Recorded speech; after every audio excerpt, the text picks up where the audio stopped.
All right, well, congratulations. How are you feeling after that performance? Oh, just so relieved. It's been a tough year, and after my last fight, I just knew I had to come and get a big win and make a statement, and I'm just finally glad I was able to do that. Is that kind of how you pictured it going tonight, or did you see something else happening in there? Like what happened tonight is literally what we drill day in day out with Paul and Alice, my team at Next Gen. You just have such a fantastic team. Since I've made that move, I just feel like it's been like the secret ingredient I needed to develop as a fighter, and it's just what we've done for months and months and then it's just hard work every day. Was there any pressure going in on a card that's so big, everybody's watching this card that holds a lot of importance to Bellator? Was there any extra pressure there?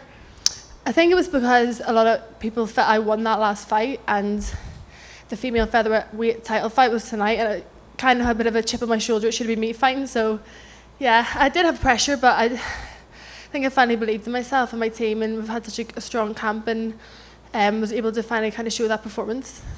Do you think you'll get that next shot then, after this performance, if Bellator sticks around? Yeah, 100%. Is there any pressure knowing that there is a little bit of a up in the air about what's happening with, the promotion? Maybe there won't be a Bellator next year. Is there anything, how do you remain positive knowing that there may not be a future? I think what I felt tonight was that I had to just focus on this fight and get a big win, and there'll be many doors open. I'm Bellator through and through, and I want to be the featherweight champion here. It's got the best division in the world, the best female fighters, so hopefully that next fight is me and the winner of the title fight tonight. It was hard for us to see back here, but it looked like after the fight you spoke with Ronda's mom. Can you tell us what that was about? Yeah, I think me and Molly always say Ronda was the one that we kind of motivated us to believe that we could be female fighters, and to see her mum here tonight was unreal, and she said she liked my throws. So yeah, I've been reading Ronda's book all week. I've read it so many times, and it's just nice to see her. Is it interesting to know that now you're that girl that people are watching that are inspired by? Yeah, I suppose I don't really think about it like that. I just think I've got a job to do. I want to be the best in the world. I want to be the best version of myself, and that's just what I focus on. Thank you. Speaking of Ronda Rousey, did you know the last time Sarah McMahon was finished via TKO was the Ronda Rousey fight in 2014? Yes, something we were talking about in the gym, to go for knees, but we did drill the exact same position on the ground, so yeah, that was nice. That's nice. Yeah, it certainly adds to it. And was how much pressure was there going into this fight? Because again, McMahon, probably one of the biggest opponents you fought. There's potentially a title shot on the line. How much pressure were you feeling heading into this monumental card? I always say it from the start of my career. I've been on massive cards, main events, co-main events. Every fight is a lot. It's a lot of pressure, a lot of expectation from me, and I have to juggle being a mum. I have to leave my daughter for months on end and do 2 flights a week to get to camp, and it's I just don't want to let people down. I don't want to let my team down, my family down, my daughter down. So I think that's the biggest thing. I just want to come out here and make them proud. See Meatball Molly over there getting emotional. What's it like having her around during fight week? I'm sure she keeps the energy up. She's got a great personality. I mean, it's probably infectious having her during fight week. Yeah, I always say she's such an asset. She's invaluable. I wouldn't be able to do it without her. And not only fighting, just life in general. She's just the best human being, the best person in any situation in life. It's amazing. I believe pre-fight you said that Cyborg you think will win tonight. If that is the next opponent, how do you look at that fight stylistically? Totally different to the last 2 camps. It's going to be a totally different stylistic of fight, but I really trust in my team, and at Next Gen they're the best, and we'll come up with the correct formula to win that fight. I don't see why not. It's anybody can be beaten, and if we just prepare correctly, we can do it. And just last one from me. Hanging out with Molly tonight. How are you guys celebrating? I know Molly, I don't think she'll get you in any trouble. Well, you know what she's like. Who knows where we'll end up tonight?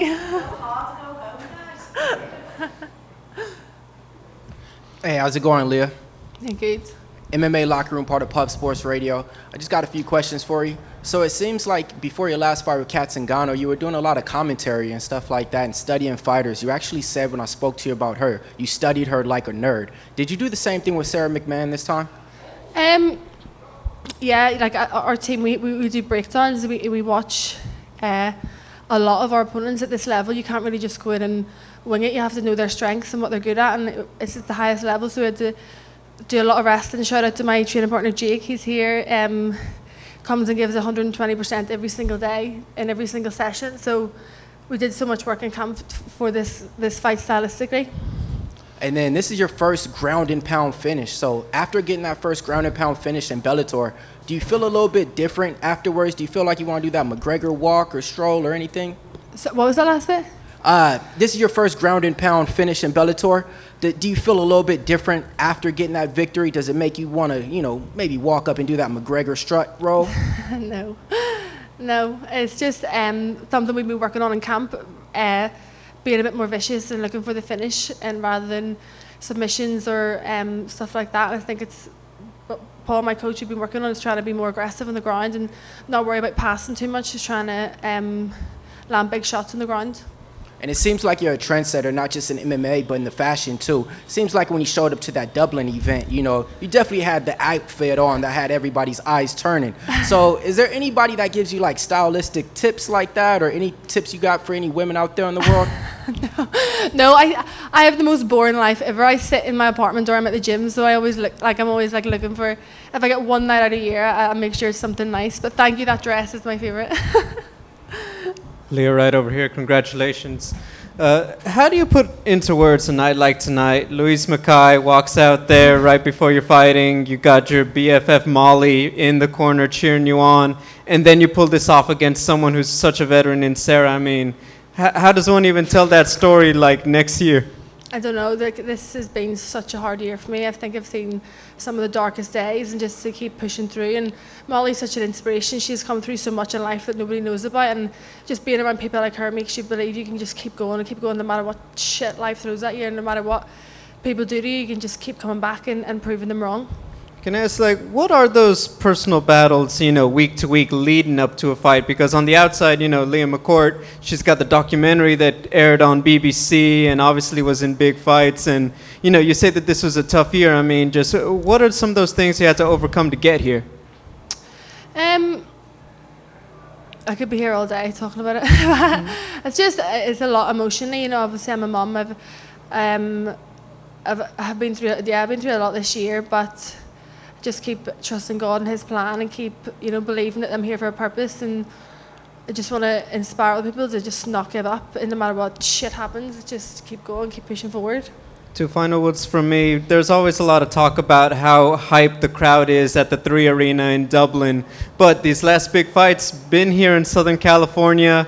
I'm assuming you don't mind fighting closer to home, but is there something to traveling and kind of getting to this point in your career where you're not just in Europe, but they're bringing you to the States for these big fights? Yeah, definitely. It's like we're not going to be doing this for a long time, and to have these memories and travel with the team, and the madness that happens fight week, and the madness that's happened the last 2 weeks that I'm sure we'll talk about. It's definitely blessed and very grateful to be here, and never ever take it for granted that I get to do this, or get to spend every day with the people I do in the gym, and just real good-hearted people. So yeah, I'm very lucky. And then finally, since you've been at this level, what are you most proud of in your skills that you've been able to improve since you've been a Bellator fighter? I don't know. What about? Yeah, I think being more aggressive and finishing the fights, and looking for a finish rather than a win. Yeah. So Leah, I don't know if you're excited enough right now. You just beat one of the greatest women of all time, and you probably just set yourself up for a fight with another one of the greatest women of all time. If you win these fights, you've etched your name into the history books completely. What does that mean to you, making your name like a legacy in the sport? Yeah, it does mean a lot, but I think if you watch any of my fights afterwards, I'm kind of content for about 10 minutes, and then I'm like, what's next? Like, I don't really settle. Even though before the fight, I'm like, I'm never doing this again. I'm never fighting again. I'm so nervous. Hi, what is the most that you miss when you're fighting? My daughter, Isabella. Okay, and what is next for you for you next? I need to go home and be a mum for a bit. I just can't wait to go home and do the school run and just have a bit of a normal life. But no doubt I'll be on the phone to Paul in 2 days asking him when I'm fighting next or what's happening. But hopefully the winner of the title fight tonight, that'll be me in Belfast in March. Thank you. One quick one, one final one. You talk about being a mom. We hear about the fighter dads, like, oh, if my daughters start dating and I want the boys to know that, like, no trouble. As a fighter mom, do you feel a little bit of that protectiveness to maybe show the highlight reel as well? Yeah, absolutely. And when I have black eyes, I make sure I go and do the school run and walk right up to the gates so they'll see it. Yeah. Thanks.